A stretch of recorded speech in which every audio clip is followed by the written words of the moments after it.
Five habits that will help you reach fluency. I want to be fluent.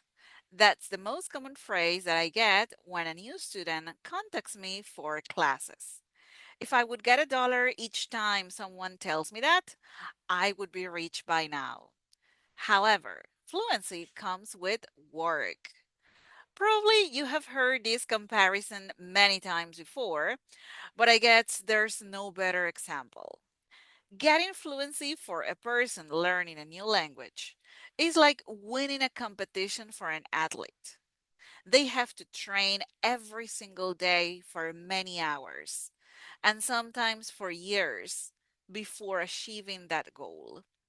So, here I'm going to list the habits that helped me reach fluency when I decided to speak English seriously. Listen every day.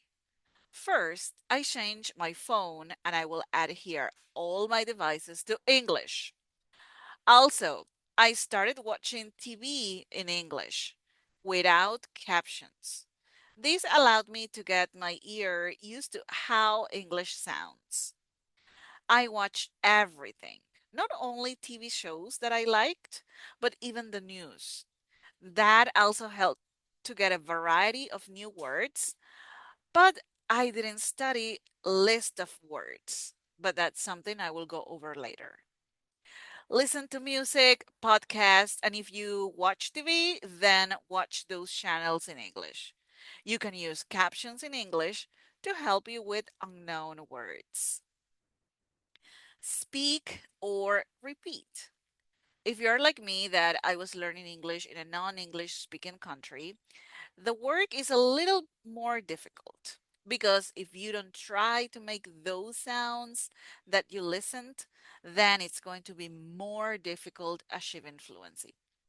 First, I started just repeating the sentences I got from my TV shows. Also, I love to sing, so I was singing in English and trying to mimic the sounds. It doesn't matter if you don't sound identical. We're not looking for perfection. We're looking for practice. Another good idea is to find a speaking partner, or even better, joining a speaking club. And you can learn new things, enjoy meaningful conversations, and make new friends. If you're watching this video, then you can repeat some of the sentences and mimic the sound. That is what some English coaches call shadowing. For me, it's a fun and safe place in case that you are shy like me to speak freely without feeling embarrassed or judged. But to be honest, there's no reason to feel judged because everybody makes mistakes when they are learning. It's normal and is another tool to help you reach fluency. Learn from your mistakes. Just like in life, when we make a mistake, there is a lesson. The same happens in language learning. When we get corrected, it's important to take notes and implement the correction right away. I always encourage my students to make like 5 or 6 sentences where they can use the word, phrase, or structures that they had wrong and I corrected. When you notice or if someone tells you that you are making a mistake, then take that as help and not a critic or judgment. Schedule your practice. What is not on your agenda sometimes doesn't get done.